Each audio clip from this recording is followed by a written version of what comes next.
Bismillahirrahmanirrahim. Assalamualaikum warahmatullahi wabarakatuh. Perkenalkan, saya Syarla Sylvia Karyanto. Saya mahasiswi semester 6 dari Prodi Manajemen Fakultas Ekonomi. Di sini saya akan menjelaskan tentang desain jasa. Yang pertama-tama adalah pengertian jasa. Jasa adalah sesuatu yang diproduksi dan dikonsumsi secara bersamaan. Jadi jasa ada tidak pernah ada, hanya hasilnya dapat dilihat setelah terjadi atau sebagai kenyataan. Pengertian jasa menurut beberapa ahli, yakni menurut Kotler, jasa ialah setiap tindakan atau unjuk kerja yang ditawarkan oleh salah satu pihak ke pihak lain yang secara prinsip tidak berwujud dan menyebabkan perpindahan kepemilikan apapun. Produksinya bisa dan bisa juga tidak terikat pada suatu produk. Lalu menurut Zeidham dan Bittner dalam Hurriyati 2015, jasa pada dasarnya adalah seluruh aktivitas ekonomi dengan output selain produk dalam pengertian fisik, dikonsumsi dan diproduksi pada saat bersamaan, memberikan nilai tambah dan secara prinsip tidak berwujud atau intangible bagi pembeli pertamanya. Aspek yang penting dalam rangka menyusun rancangan jasa adalah yang pertama, pasar sasaran, yang kedua, pendekatan segmentasi pasar, yang ketiga, kegiatan utama pemasaran. Selanjutnya adalah desain sistem penyampaian jasa atau service delivery. Umumnya, desain sistem penyampaian jasa mencakup aspek lokasi fasilitas, tata letak fasilitas, desain pekerjaan, keterlibatan pelanggan, pemilihan peralatan, dan kapasitas jasa. Pada prinsipnya, proses desain jasa merupakan suatu proses yang berlangsung terus-menerus. Apabila sudah diimplementasikan, maka segala macam modifikasi dapat saja dilakukan dalam rangka menyesuaikan diri dengan perkembangan dan perubahan yang terjadi. Beberapa karakteristik yang menunjang keberhasilan pendekatan ini diantaranya adalah adanya keterbatasan karyawan dalam hal kebebasan bertindak. Selanjutnya adalah adanya pembagian kerja. Lalu menggantikan sumber daya manusia dengan teknologi tertentu. Yang terakhir adalah standarisasi jasa. Selanjutnya adalah lokasi fasilitas jasa. Lokasi fasilitas seringkali menentukan kesuksesan suatu jasa, karena lokasi erat kaitannya dengan pasar potensial suatu perusahaan. Pemilihan tempat atau lokasi memerlukan pertimbangan yang cermat terhadap beberapa faktor berikut. Yang pertama adalah akses, yang kedua visibilitas, yang ketiga lalu lintas. Di mana ada dua hal yang perlu dipertimbangkan, yaitu banyaknya orang yang lalu lalang bisa memberikan peluang besar terjadinya impulse buying. Yang kedua adalah kepadatan dan kemacetan lalu lintas bisa pula menjadi hambatan, misalnya terhadap pelayanan kepolisian, pemadam kebakaran, atau ambulans. Tempat parkir yang luas dan aman, ekspansi yaitu tersedia tempat yang cukup luas untuk perluasan usaha di kemudian hari. Lalu lingkungan, yaitu daerah sekitar yang mendukung jasa yang ditawarkan, misalnya warung makan yang berdekatan dengan daerah kos, asrama mahasiswa, atau perkantoran. Persaingan, yaitu lokasi pesaing, misalnya dalam menentukan lokasi wartel atau warung telekomunikasi. Perlu dipertimbangkan apakah di jalan atau daerah yang sama banyak pula terdapat wartel lainnya. Kemudian peraturan pemerintah, misalnya ketentuan yang melarang tempat reparasi atau bengkel kendaraan bermotor berdekatan dengan pemukiman penduduk. Selanjutnya adalah desain dan tata letak fasilitas jasa. Desain dan tata letak fasilitas jasa erat kaitannya dengan pembentukan persepsi pelanggan. Pada banyak jenis jasa, persepsi yang diperoleh dari interaksi pelanggan dengan fasilitas jasa yang berpengaruh terhadap lingkungan kualitas jasa tersebut di mata pelanggan.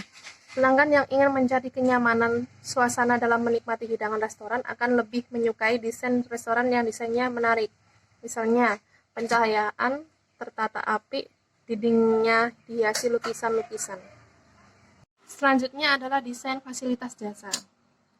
Faktor-faktor yang berpengaruh dalam desain fasilitas jasa meliputi yaitu yang pertama adalah sifat dan tujuan organisasi jasa.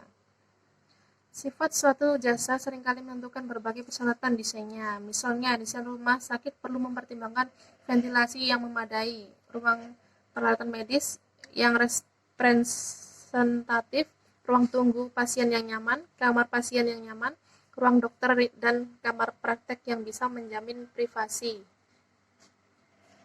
Selanjutnya adalah ketersediaan tanah dan kebutuhan akan ruang atau tempat.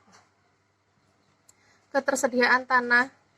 Setiap perusahaan jasa yang membutuhkan tanah untuk mendirikan lokasi fasilitasnya perlu mempertimbangkan kemampuan finansialnya, peraturan pemerintah berkaitan dengan kepemilikan tanah dan pembebasan tanah dan lain-lain. Selanjutnya adalah fleksibilitas. Lalu faktor estetis, kemudian masyarakat dan lingkungan. Kemudian biaya konstruksi dan operasi. Kedua jenis biaya ini dipengaruhi desain fasilitas. Biaya konstruksi dipengaruhi oleh jumlah dan jenis bahan bangunan yang digunakan. Biaya operasi dipengaruhi oleh kebutuhan energi ruangan yang berkaitan dengan perubahan suhu. Selanjutnya adalah tata letak fasilitas jasa. Keadaan atau setting dan lingkungan tempat penyampaian jasa merupakan aspek yang tidak kalah pentingnya dan tidak boleh dilupakan dalam desain jasa. Persepsi pelanggan terhadap suatu jasa dapat dipengaruhi oleh atmosfer atau suasana yang dibentuk oleh eksterior dan interior fasilitas tersebut. Bila kita memasuki salah satu hotel atau bank, seringkali secara sadar atau tidak sadar kita memikirkan beberapa hal berikut. Yang pertama adalah apa yang dapat digambarkan bentuk luar atau eksterior hotel atau bank tersebut tentang penawaran yang ada di dalamnya. Lalu, apakah semua dapat mengkomunikasikan secara jelas mengenai sifat jasanya? Lalu, bagaimana interiornya mencerminkan suasana yang ada? Lalu, perasaan apa yang muncul? Lalu, bagaimana kita harus bersikap? Adapun unsur-unsur yang perlu dipertimbangkan dalam tata letak fasilitas jasa meliputi.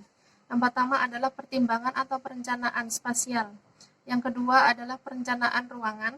Yang ketiga adalah perlengkapan atau perabotan. Yang keempat adalah tata cahaya. Yang kelima adalah warna.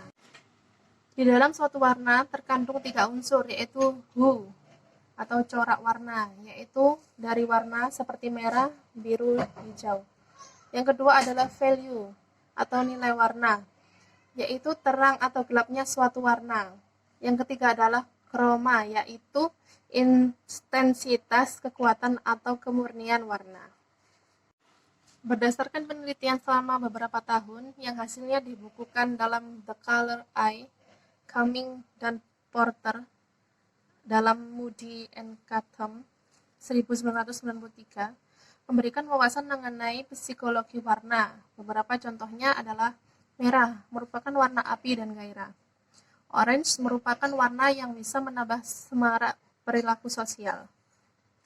Kuning dipandang sebagai warna yang menimbulkan 2 dampak, yaitu di satu sisi, warna kuning dianggap bisa memberikan dampak stimulatif saat orang membutuhkan konsentrasi. Namun jika warna ini digunakan terlalu banyak, ada kemungkinan orang bisa menjadi stres. Biru melambangkan wibawa yang secara tidak langsung mengungkapkan kebenaran, kebijaksanaan, dan kearifan. Warna ini sangat ideal bagi dunia perbankan. Ungu dianggap sebagai warna yang mengganggu dan secara psikologis sukar. Dalam suatu penelitian di Swedia, ungu merupakan warna yang paling tidak disukai untuk digunakan dalam desain tata lingkungan. Pesan-pesan yang disampaikan secara grafis. Aspek yang penting dan saling terkait dalam unsur ini adalah penampilan visual, penempatan, pemilihan bentuk fisik, pemilihan warna, pencahayaan, dan pemilihan bentuk perwajahan lambang atau tanda yang dipergunakan untuk maksud tertentu. Misalnya, penunjuk arah atau tempat, keterangan atau informasi, dan sebagainya. Sekian penjelasan dari saya tentang desain jasa. Semoga bermanfaat untuk kita semua. Saya akhiri. Wassalamualaikum warahmatullahi wabarakatuh. Selanjutnya adalah tipe operasi jasa. Dalam sistem jasa terdapat 4 tipe operasi yang banyak dijumpai, yaitu yang pertama proyek. Dalam tipe ini, ada sejumlah aktivitas yang saling terikat dan didefinisikan dengan jelas, serta diselesaikan dalam tahap-tahap tertentu. Yang kedua adalah batch. Dalam proses job shop, jasa disesuaikan dengan spesifikasi dan kebutuhan pelanggan. Oleh karena itu, faktor terpenting dalam tipe batch ini adalah kemampuan untuk melaksanakan berbagai kombinasi dan tahapan atau rangkaian aktivitas yang berbeda bagi setiap konsumen. Dengan kata lain, fleksibilitas merupakan faktor yang dominan. Contohnya jasa catering, perawatan medis, dan bengkel. Yang ketiga adalah lini atau flow shop. Tipe ini berhubungan dengan penyampaian jasa yang telah distandarisasi, sehingga rangkaian operasi yang dilakukan relatif sama, atau seperti aliran perakitan atau assembling. Yang terakhir, yang keempat adalah proses berkesinambungan atau ongoing process. Kepolisian dan barisan pencegah kebakaran merupakan contoh jasa yang termasuk dalam tipe proses berkesinambungan atau beroperasi selama 24 jam. Selain menyediakan jasa seperti mencegah dan menangani kriminalitas serta bahaya kebakaran, kedua contoh tersebut juga memberikan suatu jasa melalui keberadaannya atau availability. Selanjutnya adalah pendekatan desain sistem jasa. Ada beberapa pendekatan yang dapat diterapkan dalam rangka mendesain suatu sistem jasa. Yang pertama adalah jasa personal. Pendekatan jasa personal didasari keyakinan bahwa jasa merupakan sesuatu yang sifatnya personal, artinya dilakukan oleh individu tertentu dan ditujukan kepada individu lainnya. Yang kedua adalah pendekatan lini produksi. Melalui pendekatan ini, jasa rutin disediakan dalam lingkungan yang terkendali untuk menjamin konsistensi, kualitas, dan efisiensi operasi. Pada dasarnya, pendekatan ini berusaha mengadaptasi konsep manufaktur ke dalam sektor jasa.